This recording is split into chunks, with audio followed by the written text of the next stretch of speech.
Howdy, Jacob here. Today we're looking at Adobe, $278 billion market cap on $274 billion enterprise value. More cash on hand than debt in the software industry.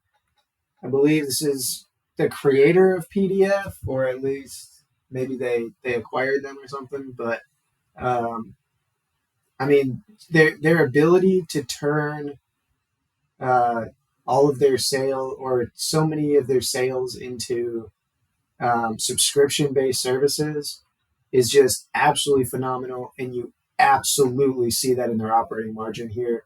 With 10 years ago, 10% operating margin to 34%, astounding. Gross margin a little bit increase as well, 85% to 88%.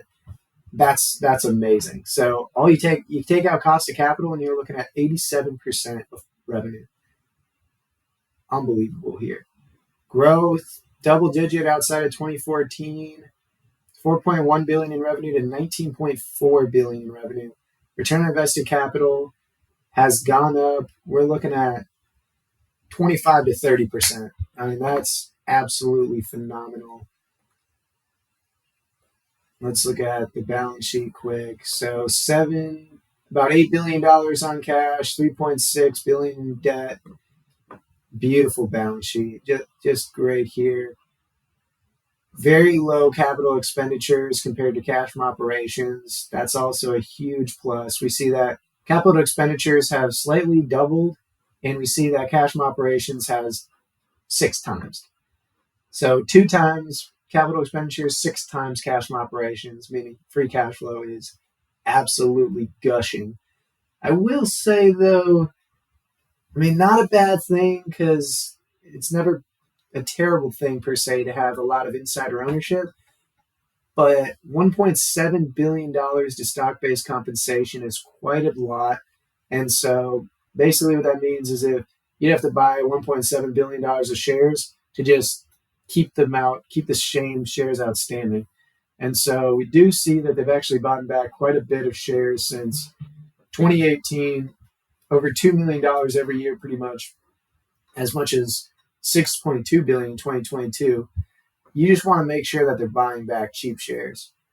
Like that's a problem that I've seen with a lot of these companies, is that, and again, it may look like it's smart at the time when they're buying.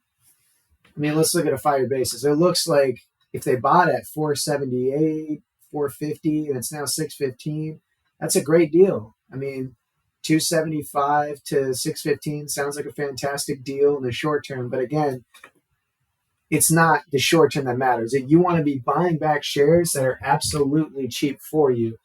And so as long as the business does grow well above expectations and they're correct about that, then absolutely this could be a great time to buy. But every investment is present value, future cash flows, and one of the most important things of management is to be great capital allocators.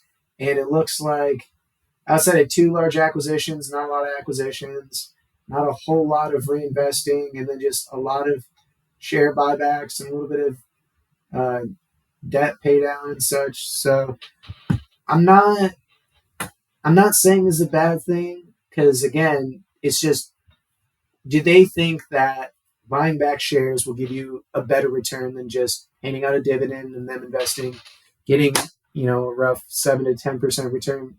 It could be the case if they keep this return on invested capital as high as it is and growth as high as it is over the long period. Absolutely.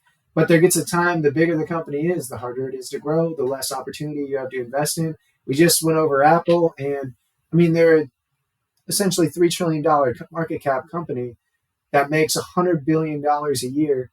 Their investment opportunities are absolutely limited. I mean, they're crazy limited in the things that they can invest in. And I mean, Adobe is 10th the size, and it's still very limited in what they can really do to reinvest in to get these types of returns. But if you find them, absolutely invest in them as much as possible. Let's start making some assumptions here. I mean, revenue has declined since 2017 pretty consistently. I would say that 8% growth is very reasonable, 8% a year. I would say that huge, I mean, it's to me, this is a fairly moat business. Subscriptions are absolutely amazing for your margins. And I think that growth opportunity in relation, not even necessarily revenue, but to their um, margins will still probably be well above market. And so I think a 20p is fairly reasonable for that at the end of 7 years. I love that their free cash flow margin's higher than earnings. Absolutely love that. But again, that's taking into consideration the shares, but we also take into consideration shares here. So just making sure we're not double counting it there. So net income probably going to improve. Free cash flow improve a little bit. Share change 1%, and that gets us to a price that needs to fall 65% before you get a 15% return. Given these assumptions, I mean, again, it's all just math based. It's all a story as well, though. I understand people that absolutely love the business. I think the business is absolutely amazing. I just want to buy it for the right price with reasonable assumptions and get as large of a return as possible. A lot of these bigger companies, it is going to be hard to get excess return because a lot of funds out there that are buying these types of companies or is using $1 trillion assets under management, these are some of the companies that they can invest in. And that's why you get an advantage of buying some small cap companies sometimes, in the fact of, one, their growth rate. It's a lot easier for a small company to grow 10, 20% a year than a company that's almost $500 billion. And then also, you just have less people buying into the company you're investing in. So you're going against retail investors rather than institutional investors. And I think the big thing for me is institutional investors don't necessarily need to beat the market by a crazy amount. They really just have to match it. And so for me, I want to beat it. I want to get excess returns. I want to make a return that's more than sufficient to, retire when I feel comfortable and everything. And so everyone's investment journey is different. But I do think this is an absolutely fantastic company. If it gets into a price range that makes sense to me, I will absolutely pounce on it. So hopefully everyone enjoyed the video, and thank you. Have a great rest of your day.